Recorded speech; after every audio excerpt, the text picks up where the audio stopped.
एक राजा पुत्र कामना से भद्रकाली को वचन दिया कि हे मां, यदि आपकी कृपा से हमारे पुत्र हो जाए तो मैं नर बलि चढ़ाऊंगा, मनुष्य की बलि। पुत्र हो गया। एक आदमी वो पकड़ के लाए, दस्यु थे वो लोग, तो चोर थे, हिंसक थे। अब वो आदमी समझ नहीं पाया मुझे क्यों पकड़ के लाए। अब उसको अच्छी अच्छी खान पदार्थ सामग्रियों में छोड़ दिया गया, जो तुम्हारा मन हो खाओ।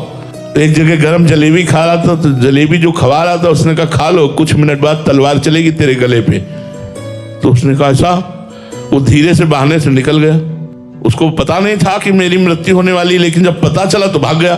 जब वो भाग गया तो जो लोग पकड़ के लाए थे उन लोगों ने कहा अगर ये राजा को सूचना देते हैं तो अभी हमारी बलि चढ़ा देगा, तो खोजा जाए कोई नर पशु ऐसा जो बलि के योग्य हो। तो महाराज ये ब्रह्माकार बैठे हुए थे, जड़ भरत जी भगवान में निरंतर चिंतन और स्वस्थ शरीर, इन्हीं को पकड़ लिया, ले गए, स्नान कराया, सुंदर पूजन किया, खीर पुआ माल सब अच्छे अच्छे पवाए, और भद्रकाली के सामने जाकर ऐसे सर झुकाकर जे ही तलवार उठाई तो फट गई भद्रकाली की मूर्ति, और स्वयं भद्रकाली प्रकट होकर वही तलवार लेकर अपने सेवकों की गर्दनें उड़ा दी।